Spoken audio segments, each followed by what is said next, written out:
રજાના દિવસે મોટાભાગના લોકો સવારમાં નીકળી જાય છે ગરમા ગરમ નાસ્તો લેવા અને એ જ તે પછી પરિવાર સાથે નાસ્તાની જિયાફત માણે. પણ હવે એમાંય નજર લાગી ગઈ છે મોંઘવારીની.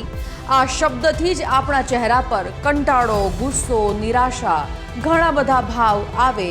પણ શું કરીએ, આ ભાવની જ તો બધી રામાયણ છે. સિંગતેલ પછી ગેસ મોંઘો થતાં હવે ફરસાણના ભાવમાં પણ તોતિંગ વધારો થયો. ફાફડા, જલેબી, ખમણ, પાતરા બધાના ભાવ વધી ગયા. બોલો, કહેવાય છે ને કે પેટ કરાવે વેઠ, અને વેઠ કરીને ઘસાઈ જશો તો પણ બે છેડા ભેગા થતા નથી. મનોમંથન, ચિંતન, આત્મમંથન, મનન. સ્થાનિક સ્વરાજ્યની ચૂંટણી પછી કોંગ્રેસ, પરાજય પછી હમણાં તો આ ઝોનમાં છે. પરંતુ સાથે 15 મહાનગરપાલિકા, જિલ્લા અને તાલુકા પંચાયતમાં કોંગ્રેસે વિપક્ષી નેતાની નિમણૂક કરવા માટેની તૈયારી કરી છે. પણ કહેવાય છે ને કે ઘરમાં કમાતા દીકરાની વાતનું વજન વધારે હોય છે. એમ કોંગ્રેસે નક્કી કર્યું છે કે ચૂંટાયેલા સભ્યો જ વિપક્ષ નેતા નક્કી કરશે.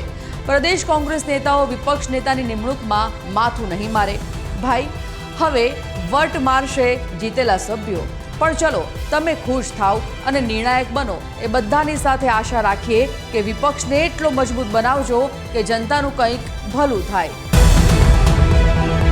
પરદેશિયા પરદેશ જાકે ભૂલ ન જાના. હા, આ વાત સાચી છે.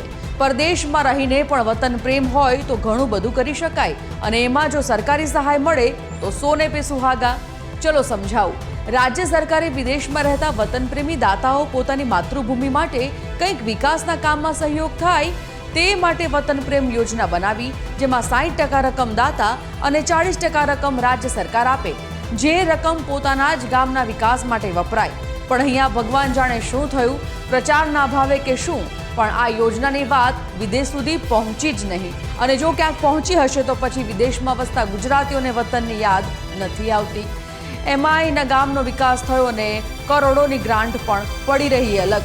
જો કે વિદેશ ગયા પછી બધાને ડોલર જ દેખાય છે, રૂપિયાની ક્યાં કિંમત. વડોદરા મનપાના બાબુઓ જરા ખમ્મા કરો અને દયા કરો.